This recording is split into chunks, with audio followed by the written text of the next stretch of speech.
Figures suggest more than one-third of young people are spending much higher proportions of their income. When Noah Bevington gets home, he's not unlocking his own front door.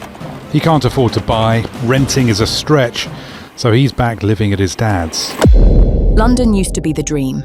Come to the capital, build your career, start your family, plant roots in one of the greatest cities on earth. That dream is dying, and the numbers prove it. The average monthly rent in London now stands at £2,294, and in Kensington and Chelsea, it hits £3,591 every single month. A one-bedroom flat in central West London now consumes well over half of a resident's median gross earnings. In Zone 1 to 3, a person earning £60,000 a year, a salary most of Britain would consider extremely comfortable, takes home roughly £3,654 a month. Solo living in those zones costs £3,200 to £3,500. That leaves between £150 and £450 for everything else. Food, transport, bills, childcare, life. This is not a housing crisis anymore.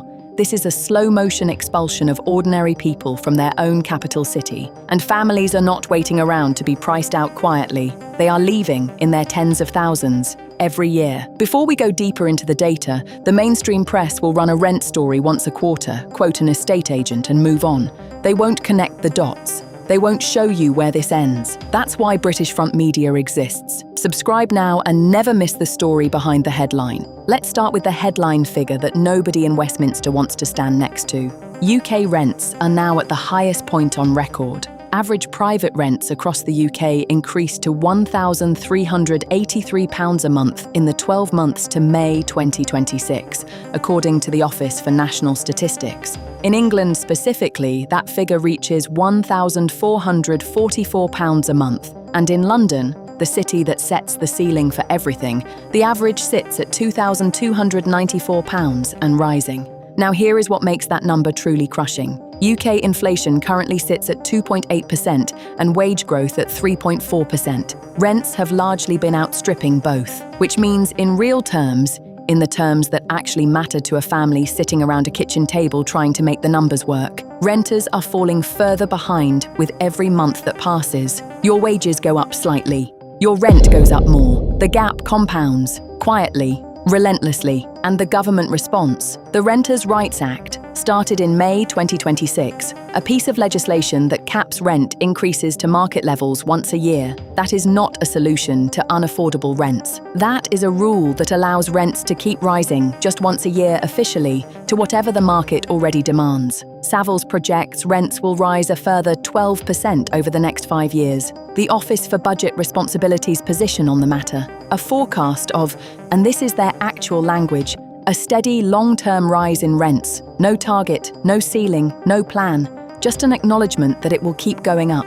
There has always been a pattern to life in London. You arrive young, you build your career, you save. And then, when children come and space is needed, you use the equity you've built to escape to somewhere bigger, somewhere greener, somewhere you can actually afford a garden. That pattern, economists call it the London escalator, is breaking down. And the Trust for London, in research published in early 2026, explained exactly why. London's housing crisis is driving more than 1 million Londoners into poverty. Gentrification is intensifying pressure in specific neighbourhoods. And critically, the traditional escalator effect of young families leaving London for better housing is weakening because the housing crisis is now making it harder to springboard out at all. You cannot save a deposit when rent consumes your salary. You cannot build equity when you are renting indefinitely. You cannot trade up and leave when you never owned anything to begin with. In 2025, 57,660 Londoners bought homes outside the capital,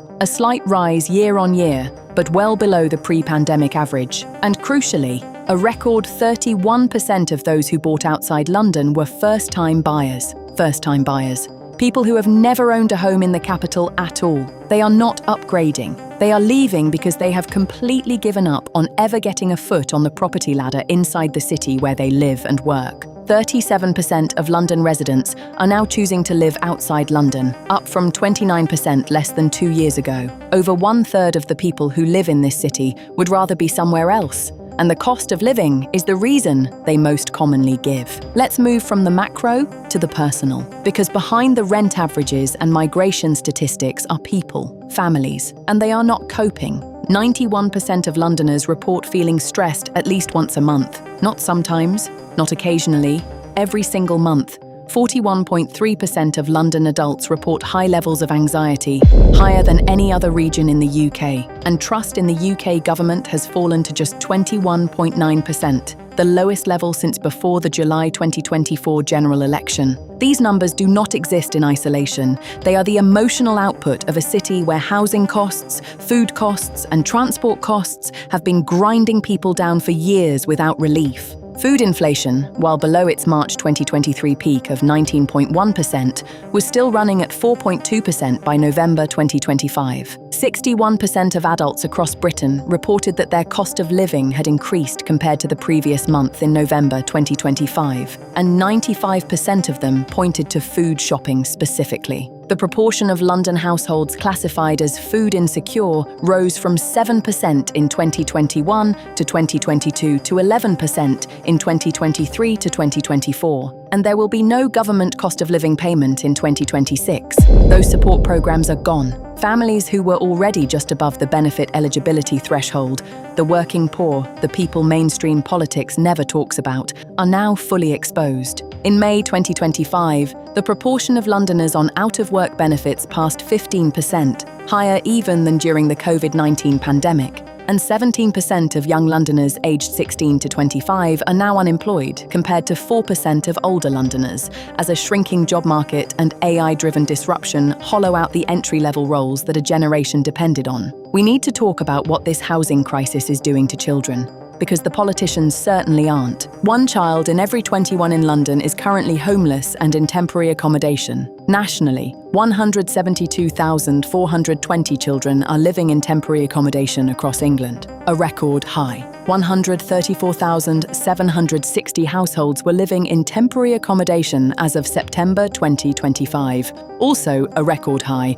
and 7% higher than a year ago. And where are homeless London families being sent? 46% of homeless London families, nearly 34,000 households, are now being housed outside London entirely. Councils are shipping families out of the city, away from schools, communities, support networks, jobs, because there is simply nowhere in London left to put them that anyone can afford. Campaigners and MPs have raised questions about the legality of how this has been carried out. The government has acknowledged the scale of the problem, and yet the number keeps rising. London rough sleeping stood at 13,231 people spotted on the streets between April 2024 and March 2025, a record high, a 10% increase on the previous year and 63% higher than a decade ago. Mayor Sadiq Khan has promised to end rough sleeping in London by 2030. On the current trajectory, that promise is not a plan, it is a wish. Here is the uncomfortable question that sits underneath every statistic in this script. London is not short of property. There are approximately 161,000 empty homes in London right now, officially, in the same city where 1 in 21 children is homeless, in the same city where 134,000 families are in temporary accommodation, in the same city where a person earning £60,000 has less than £500 a month left after paying rent. The problem is not that London cannot house people. The problem is that London's housing has become an asset class rather than a home. International capital, short-let platforms, investors pricing properties to hold rather than to let at rates working people can afford. And poverty rates in London increase from 14% to 24% once housing costs are accounted for, meaning it is housing, specifically, that is the difference between a quarter of this city's population being poor and not. 24% of Londoners, 2.2 million people, nearly double the population of Birmingham, are in poverty. Half of them are already in work.